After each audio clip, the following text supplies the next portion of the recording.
Hello everyone, आप सबका स्वागत है। कंपाउंड इंटरेस्ट का दूसरा सेट चल रहा है जिसमें सवाल नंबर 12 तक कंप्लीट हो चुके हैं। आज के क्लास में सवाल नंबर 13 से शुरू करते हैं। करा जोसेफ ने अपनी 15 वर्ष और 16 वर्ष की दो बेटियों के नाम पर एक बैंक में कुल 52,500 रुपये इस तरह से जमा किए कि जब वे 18 वर्ष की हो जाएंगी तो उन्हें समान राशि मिल जाएगी।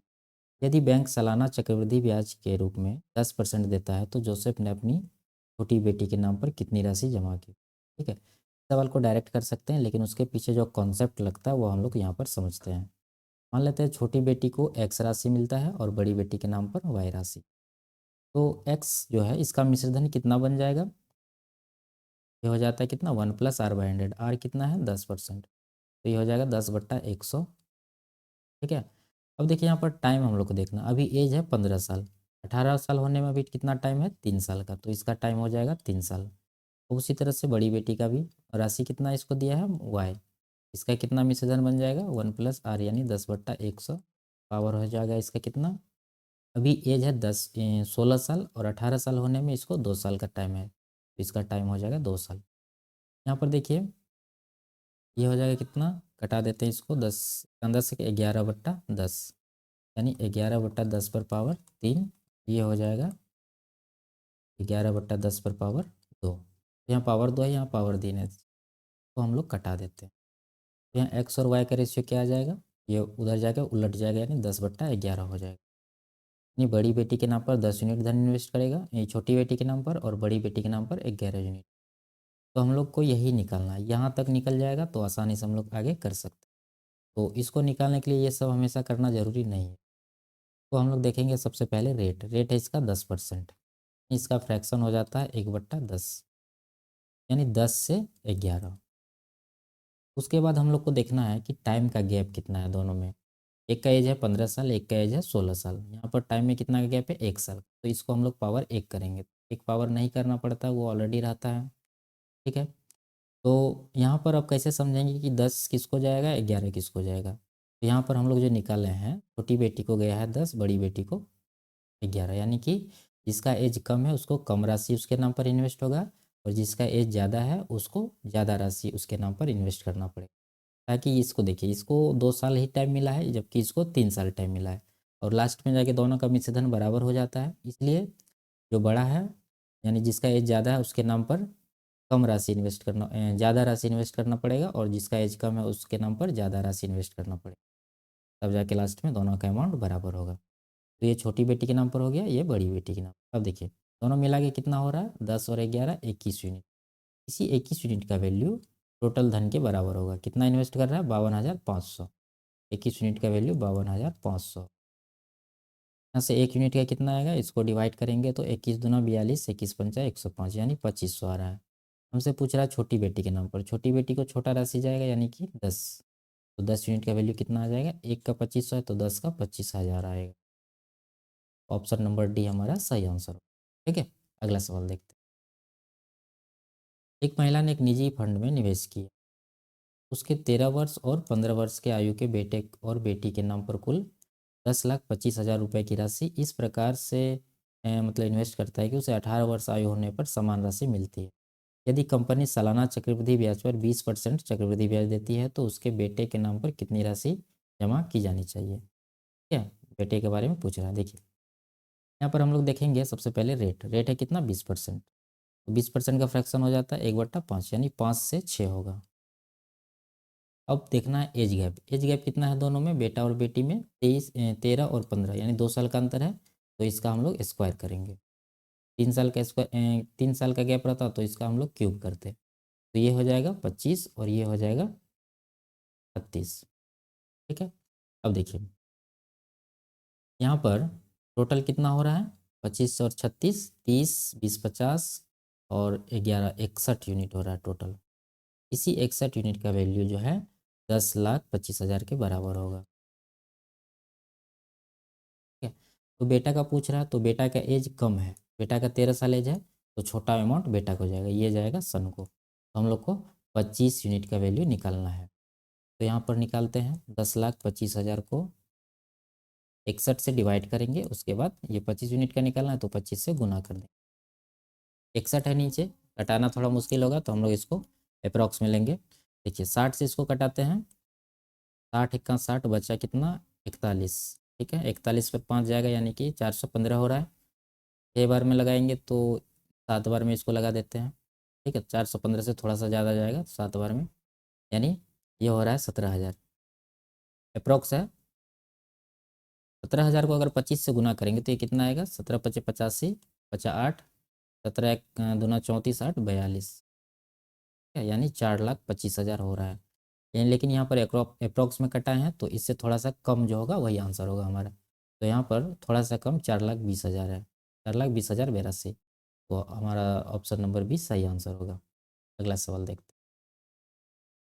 एक निश्चित धनराशि को दो भागों में 16.25% प्रति वर्ष की दर से क्रमशः 7 वर्ष और 10 वर्ष के लिए वार्षिक रूप से संयोजित किया जाता है यदि दोनों निवेशों पर प्राप्त राशि समान है। ठीक है, यहाँ पर दोनों का जो अमाउंट है बराबर है, मिश्र धन। यदि उनके निवेश के बीच का अंतर 2540 रुपये है तो कुल निवेश ज्ञात कीजिए।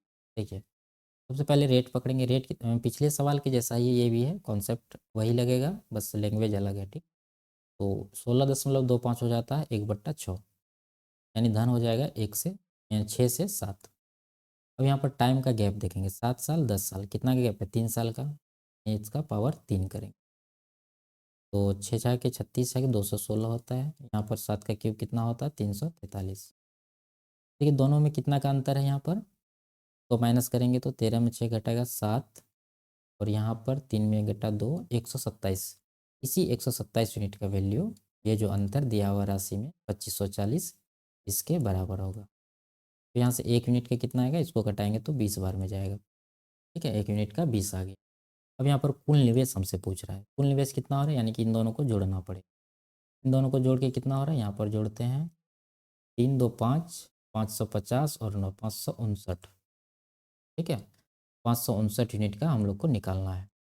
559 का हम लोग यहाँ पर निकाल देते हैं तो हो जाएगा 20 गुना 500, यानी 5 दूना 10, 1000, 59 दूना 118। तो यह हो जाएगा 1118 पर 10। ठीक है, 1118 पर 10, यानी 11,180 हमारा सही आंसर, ऑप्शन नंबर ए। अगला सवाल देखते हैं। अमित ने 40,000 रुपये आंशिक रूप से 20% वार्षिक चक्रवृद्धि ब्याज पर गौरव को उधार दिए और शेष बबलू को 22% प्रतिवर्ष साधारण ब्याज पर उधार दिए। 3 वर्षों के अंत में उसे दोनों से कुल 67,522 रुपये प्राप्त हुए। बबलू को उधार दी गई धनराशि क्या है। देखिए ये जो गौरव को उधार दिया है वो चक्रवृद्धि ब्याज पर दिया है, बबलू को साधारण ब्याज पर। हम लोग करते हैं, टोटल राशि कितना है जो उधार दिया है, 40,000। ठीक है, तो यहाँ पर जो गौरव को उधार दिया है 20% पर, तो 3 साल के लिए दिया है, तो 3 साल में 20% का कितना हो जाएगा इफेक्टिव परसेंट, ये हो जाता है 72.8%। यानी ये गौरव का है, गौरव को मिलेगा कितना, गौरव से मिलेगा 72.8%। और बबलू को दिया है 22% पर साधारण ब्याज पर 3 वर्ष के लिए, तो सीधा इसका हो जाएगा 22 दिया 66%। यह हो गया बबलू का। 40,000 को 2 भाग में बांट दिया। अब देखिए टोटल ब्याज इसको कितना मिल रहा है, 67,522 में 40,000 जो मूलधन है हमारा, वो अगर माइनस करेंगे तो ब्याज हमारा हो जाएगा 27,522। ठीक है, 27,522 ब्याज के रूप में मिला। अब यहाँ पर देखिए हम लोग इसको ब्रेक करते हैं, इस परसेंट को। यहाँ 66 है तो हम लोग को 66 अलग कर देते हैं इसको, और उसके बाद कितना बचेगा, 6.8% बचे। ठीक है, 2 भाग में इसको तोड़ दिया है। अब हम लोग को क्या करना है, 40,000 का पहले 66% निकाल के देखते हैं कि कितना ब्याज हो रहा है। तो यहाँ पर हम लोग निकालते हैं 40,000 का 66%, 0 0 काटते हैं तो ये हो जाएगा 66 चौके कितना हो जाएगा, 66 दूना 132 दूना 264, यानी 26,400 हो रहा है। लेकिन यहाँ पर कितना ब्याज हो रहा है, 40,000 और 67,522 का अंतर कितना है, 27,500। लेकिन जब हम लोग 40,000 का 66% निकालते हैं तो ब्याज मिलता है 26,400। तो यहाँ पर कितना का अंतर है, अगर इसमें माइनस करेंगे तो ये हो जाएगा कितना, 1,000, यहाँ पर 122, यानी 1,122 यहाँ पर अंतर है। ये अंतर किस लिए है, हम लोग देखिए यहाँ पर निकालें सिर्फ 66% दोनों को, जबकि ये गौरव से 72.8% मिला है, तो ये 6.8% छूटा हुआ है। ई का वैल्यू 1122 है। ठीक है, यानी कि यहाँ पर हम लोग निकाल देते हैं, यहाँ पर निकल, ठीक है। देखिए, गौरव को जो धन मिला है उसका 6.8% ही ये अंतर है, 1122 रुपया, ठीक है। ये जो हम लोग छोड़ दिए थे उसी का अंतर निकला है 1122 रुपया। तो यहाँ गौरव को जो दिया गया धन है वो यहाँ पर निकल जाएगा, यानी गौरव को कितना धन उधार दिया है। तो ये कितना हो जाएगा, 1122 गुना 100 बट्टा 6.8। तो यहाँ से दशमलव हटा देते हैं हम लोग, जीरो लगा देते हैं। 17 चौके 68 हो रहा है, 17 छाके 102, 17 छाके 102, 66 हो रहा है। 4 से इसको कटाएंगे, 4 से ये पूरा नहीं कटेगा, फिर भी कटाते हैं। 4 से 4 1 4, 52, 4 छाके 24, 2, 4 पंचे 20, यानी 16.5 गुना 1000 करेंगे तो ये कितना आएगा, 16,500। ये जो गौरव को दिया गया राशि निकल गया यहाँ पर। तो गौरव को कितना दिया है, 16,500। लेकिन हमसे यहाँ पूछ रहा है किसके बारे में, बबलू के बारे में। तो टोटल तो उसने उधार दिया कितना, 40,000। 40,000 में 16,500 गौरव को दिया, तो बाकी जो बचा वो बबलू को दिया होगा। तो 40,000 में 16,500 माइनस करेंगे तो इसका निकल जाएगा बबलू का। तो कितना हो जाएगा, ये हो गया 24 में 500 माइनस कर देंगे, यानी 23,500 बबलू के नाम पर उधार दिया है, ठीक है। तो ऑप्शन नंबर डी हमारा सही आंसर होगा, ठीक है। अगला सवाल देखते हैं। अजय और विजय के पास बराबर राशि है, ठीक है। अजय ने अपनी सारी राशि 20% वार्षिक चक्रवृद्धि ब्याज पर 2 वर्ष के लिए निवेश किया है, और विजय ने 1/3 को 20% चक्रवृद्धि ब्याज पर और शेष राशि को समान 2 वर्षों के लिए साधारण ब्याज पर 8% प्रति वर्ष की दर से निवेश किया। 2 वर्षों के अंत में दोनों द्वारा प्राप्त राशि समान है, ठीक है। दोनों से जो इंटरेस्ट मिला है वो बराबर है। आर का मान क्या है, देखिए यहाँ पर 1/3 के रूप में इन्वेस्ट किया, तो हम लोग जो 3 का मल्टीपल है वो मानेंगे। अजय और विजय है, ठीक है। ए और पूरा लिखना पड़ेगा, नहीं तो छोड़ देते हैं। ए से अजय, बी से विजय। देखिए 3 का मल्टीपल 300 मान लेते हैं, कैलकुलेशन में सही रहेगा। मान लेते हैं दोनों के पास 300 रुपया है। तो अजय क्या किया, अपने 300 रुपया को 20% का जो रेट है उस पर चक्रवृद्धि ब्याज के लिए 2 वर्ष के लिए निवेश किया है। तो 20% का जो चक्रवृद्धि ब्याज का होता है 2 साल का, कितना होता है, 44% इफेक्टिव रेट, ठीक है। इसको इस तरह से निकाल सकते हैं, 20 + 20 + 20 गुना 20/100। ये जीरो काट देते हैं, 2 2 4 हो गया, 2 दूना 4 और 40 4 44% हो गया, यानी अजय को मिला है 44% इंटरेस्ट। तो 300 का 44% कितना हो जाएगा, 44 दिया 132 रुपये, ठीक है। ये अजय द्वारा यहाँ पर इसका हो गया समाप्त काम। इसको ये ब्याज के रूप में 132 रुपये मिला बस। अब विजय को देखना, विजय क्या किया है, अपने 1/3 धन को 20% चक्रवृद्धि ब्याज पर 2 वर्ष के लिए निवेश किया है। तो अब विजय 2 पार्ट में इसको निवेश करता है। 1/3 यानी 100 अलग करता है, उसके बाद बचा 200 अलग करता है। पहला जो 100 करता है वो चक्रवृद्धि ब्याज पर 20% पर करता है, तो 20% का 2 साल का कितना होगा, 44%। तो ये हो जाएगा, यहाँ पर इसको मिल रहा है 44%। 100 का 44% कितना होगा, 44, ठीक है। तो 1/3 जो निवेश किया है चक्रवृद्धि ब्याज पर, उस पर 44 रुपये का ब्याज मिल गया। अब दूसरा पर किस रेट से निवेश किया है, R% पर 2 साल के लिए। तो 200 पर कितना ब्याज होगा, देखिए 200 पर R% के दर से R गुना 2, तो ये हो जाएगा, तो 100 से डिवाइड भी करना पड़ेगा, 2 दूना 4R। यहाँ पर ब्याज के रूप में कितना मिल रहा है, 4R। यहाँ पर ब्याज के रूप में कितना मिल रहा है, 4R, ठीक है, 4।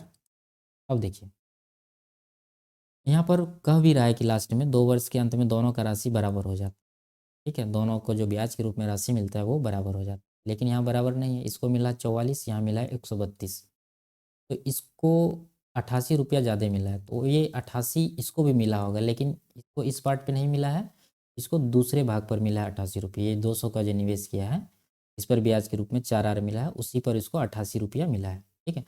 इस 4R का वैल्यू 88 रुपया के बराबर करेंगे, यानी ये यहाँ पर R के रूप में है और यहाँ पर रुपया के है, ठीक है, 88 रुपया। तो यहाँ पर R का वैल्यू कितना होगा, 4 से 88 को कटाएंगे तो ये आ जाएगा 22%, ठीक है।